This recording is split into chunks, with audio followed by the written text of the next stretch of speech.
Wiem, pewnie się teraz zastanawiacie, co to tak właściwie jest. Otóż jest to kamerka internetowa, która posiada zdolność śledzenia osoby, która znajduje się w kadrze. I moim zdaniem jest to najlepsze rozwiązanie do prowadzenia zajęć online. Dlaczego?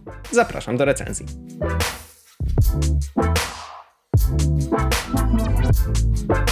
Obsbot Tiny to mniejsza wersja poprzedniego modelu od tej firmy. Idea jest bardzo prosta. Kamera, która podąża za osobą, która przed nią się znajduje. Dzięki temu urządzeniu mamy jakoby kamerzystę na pełen etat. I już tłumaczę wam, jak to wszystko działa. Kamera jest stosunkowo mała, stąd też pewnie jej nazwa, czyli Tiny. W pudełku znajdziemy wszystkie niezbędne do jej działania elementy, takie jak kabel USB-A na USB-C. Jest długi i dość gruby. Warto zaznaczyć, że jest on niezbędny do zasilania i przesyłania obrazu do naszego urządzenia. Próbowałem korzystać ze zwykłych kabli i tutaj niestety żaden nie chciał z nią współpracować, więc lepiej go po prostu nie zgubić.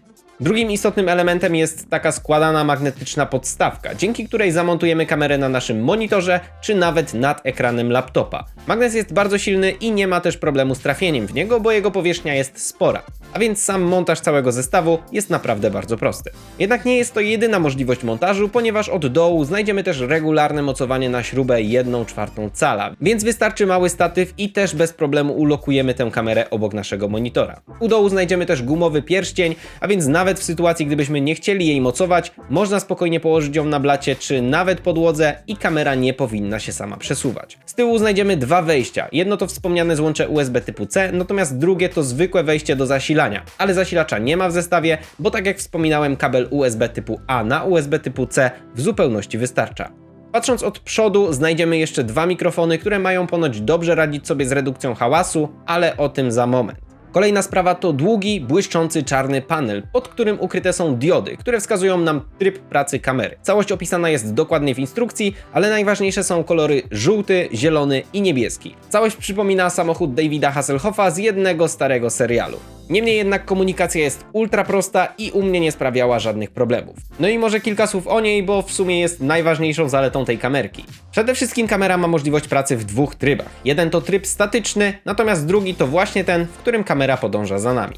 Żeby aktywować jeden lub drugi, wystarczy podnieść otwartą dłoń. Z moich obserwacji wynika, że dłoń nie może znajdować się na tle naszego ciała, tylko musi wychodzić poza jego obrys. Dzięki tej funkcji możemy zablokować lub odblokować możliwość śledzenia w dowolnym momencie, co może znaleźć zastosowanie podczas e-nauczania czy jakichś treningów online. Moim zdaniem jest to naprawdę idealne rozwiązanie w obecnym czasie.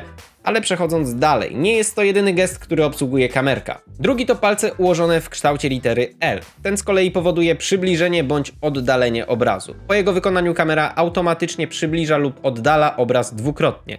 Nie ma tutaj niczego pomiędzy, a przynajmniej nie z poziomu gestu. Natomiast taka opcja oczywiście istnieje, ale w aplikacji, którą znajdziemy na komputerze i to właśnie do niej na moment chciałbym się przenieść. Znajdziemy tutaj możliwość aktualizacji oprogramowania układowego, zaprogramowanie kilku predefiniowanych pozycji lub wspomniane wcześniej dokładniejsze manipulowanie zoomem. Dodatkowo mamy również joystick, za pomocą którego możemy sterować położeniem kamery. Możemy również z poziomu aplikacji włączyć lub wyłączyć inteligentne śledzenie. Co do wspomnianego przybliżenia, to polska strona internetowa podaje, że jest to przybliżenie optyczne.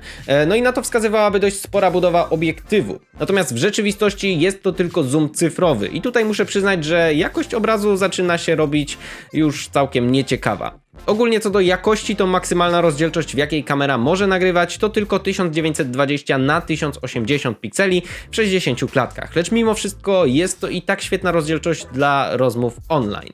Jest ona mniej świetna, jeśli planujemy nagrywać jakieś profesjonalne poradniki, ale warto wspomnieć, że i tak rozdzielczość nagrywania jest wyższa niż ta we wbudowanych kamerkach w najnowsze MacBooki Pro od Apple. Także no cóż. Jeśli chodzi o śledzenie i obrót kamery, mamy tutaj dwie osie, w których porusza się kamera. Ruch na boki to tak na oko około 300 stopni, natomiast w pionie możemy regulować obiektyw w zakresie aż 180 stopni. Obrót nie jest może najszybszy, ale zdecydowanie mamy tutaj płynne kadry, no i żadnych przeskoków ja nie uświadczyłem. Co natomiast ważne, ciężko uciec od śledzenia naszej sylwetki. Kamera naprawdę dobrze sobie z tym radzi i o ile tylko znajdujemy się w kadrze, to obiektyw będzie za nami podążać. Tak samo w sytuacji, gdy przez przypadek z tego kadru wyjdziemy. Po powrocie powrocie kamera szybko wykrywa, że jesteśmy z powrotem, no i zaczyna na nowo śledzenie. Co jeszcze istotne, to przypadkowe tyrpnięcie kamery nie powoduje przestawienia jej ustawień. Wszystko płynnie powróci samo do wcześniejszej pozycji, natomiast jeśli chcemy ręcznie zmienić tę pozycję, żeby wskazać coś na przykład uczniom podczas telekonferencji, to wystarczy chwycić za obiektyw i dosłownie na ułamek sekundy przytrzymać ją w danym ustawieniu. To może też być przydatne do zachowania prywatności po lekcjach. Wystarczy obrócić obiektyw do dołu i kamerka nie będzie już na nas patrzeć.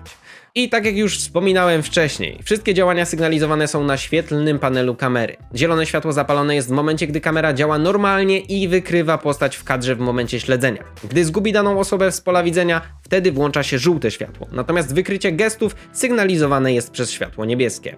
No i wracając jeszcze na moment do mikrofonów. Jak wspominałem, są dwa. Ich jakość oceniłbym na wystarczającą do rozmowy głosowej, ale i tak polecałbym inwestycje w jakieś bezprzewodowe zestawy do rejestracji głosu, jeśli planujemy prowadzić jakąś lekcję w dużej odległości od komputera, no i oczywiście kamery. Teraz możecie usłyszeć próbkę dźwięku z mikrofonów wbudowanych w mikrofony w kamerce OBSBot Tiny. Moim zdaniem jest całkiem ok. Ja jestem oddalony od tej kamerki na około 50 cm i wydaje mi się, że to jest taka optymalna odległość jak podczas zwykłego, standardowej rozmowy, jakiejś telekonferencji online.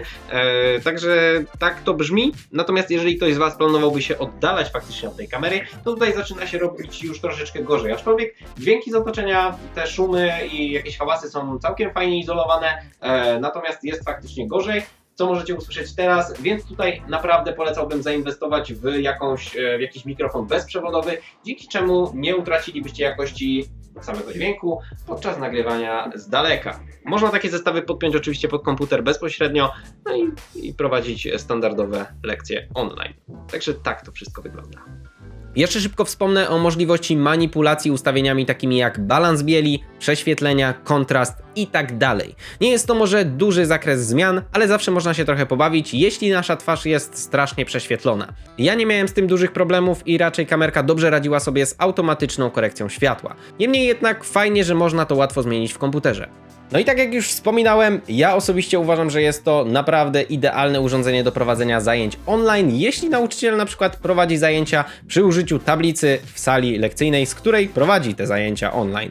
Ale również myślę, że sprawdzi się spokojnie podczas jakichś treningów jogi, czy też innych treningów sportowych w wykonaniu online oczywiście. Ale ze swojej strony jeszcze też widzę zastosowanie takie, jak na przykład na moich studiach, do transmisji zajęć z laboratorium, czy też na innej uczelni, na przykład do lekcji gotowania z kuchni, jakichś innych podcastów, innych filmików. Naprawdę widzę ogromny potencjał tego urządzenia i dlatego też ze swojej strony wystawiam tutaj bardzo duży plus. Niestety sporym minusem jest cena tego urządzenia, która dla wielu będzie zaporowa. Na chwilę obecną jest to koszt lekko poniżej 1000 zł, więc nie mało. Oczywiście link do sklepu, z którego możecie kupić tę kamerę, zamieszczam jak zwykle w opisie pod tym filmem. Ale wracając, nie jest to zdecydowanie urządzenie, które kupuje się tylko jako kamerkę internetową. W tej postaci też sprawdzi się świetnie, ale jeśli ktoś nie planuje wykorzystać potencjału śledzenia, to myślę, że po prostu nie warto dopłacać do tego ekstra. Zważywszy też na to, że nie jest to kamera o najmniejszych rozmiarach. W przeciwnym razie naprawdę polecam ten sprzęt,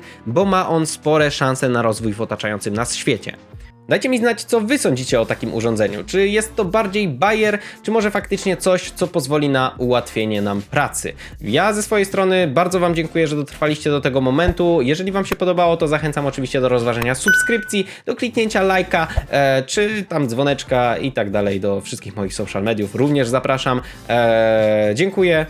No i co? Widzimy się w kolejnym odcinku. Do zobaczenia. Cześć.